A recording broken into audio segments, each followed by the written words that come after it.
Welcome back to 8482 Media. Today I have a quick one for you guys on how to find and utilize the Mosaic flash effect on CapCut.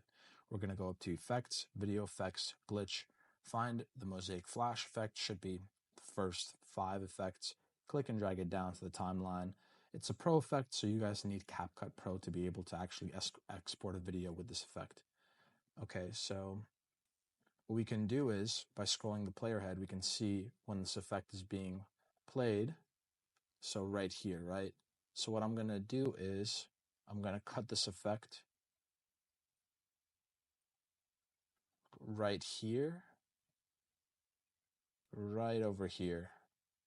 I'm going to press the S key, cut this, and then now check this out.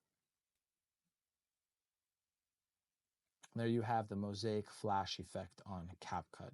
What we can also do is click on the flash effect, and we could increase the range of the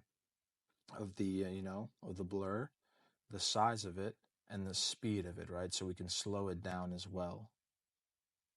Now let's check it out again.